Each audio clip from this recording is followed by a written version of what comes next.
કાપોદ્રા પોલીસે સમોસા વેચનાર ગોડાઉનમાં બાલમજૂર રાખનારા આરોપીને ઝડપી પાડ્યો છે। કાપોદ્રા પોલીસ મથકનો સ્ટાફ પેટ્રોલિંગમાં હતો ત્યારે બાતમીના આધારે સગીર વયના બાળકોને પોતાના સમોસા વેચાણના ગોડાઉનમાં બાળમજૂરી કરાવનાર આરોપી એવા મદનલાલ દેવીલાલ ડાંગીને ઝડપી પાડ્યો હતો।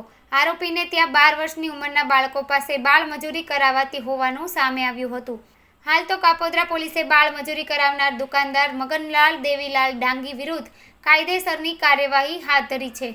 गई काले सांजे 6:30 वाग्यानी आजूबाजूमां पोलीस कंट्रोल रूम तरफथी एक PCR 6 ने कापोद्रा पोलीस स्टेशन PCR 6 ने कॉल लागेलो के शक्ति विजय सोसायटी नाना वराछा विस्तारमां एक समोसानी दुकान छे जेना मालिक छे मदनलाल भाई डांगी जेओ मूळ રાજસ્થાન उदयपुर ना होय तेओ पोते जुदा जुदा बाळकोने बोलावी अने बाळ मजूरी करावे छे। आ प्रकारनो कॉल होय जेथी PCR इंचार्ज 6 ना incharge Shri Nileshbhai head constable त्यां तात्कालिक स्थळ पर पहोंचे छे।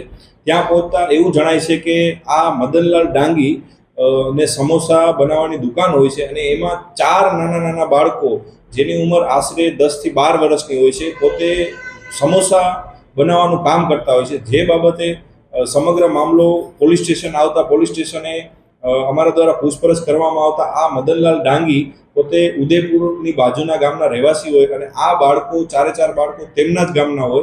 आ मदनलाल डांगीनी एमो एवी छे के जे तेना गामना गरीब परिवाરના बाळको होय छे કે તેને અહીંયા ગુજરાતમાં લાવી અને પોતે બાળ મજૂરી કરાવે છે અને સમોસા બનાવવાનું ગેરકાયદેસર કૃત્ય કરતા હોય જેથી કાયદેસરની કાર્યવાહી કરવામાં આવેલી છે અને મદનલાલ ડાંગીને કાયદેસર ધરપકડ કરવામાં આવી છે અને આ 4 બાળકોના મા-બાપનો સંપર્ક કરી મા-બાપને બોલાવવામાં આવેલા છે અને હાલ આ 4 બાળકો કતાર ગામમાં જે સંસ્થા આવેલી છે એ સંસ્થામાં મૂકેલ છે।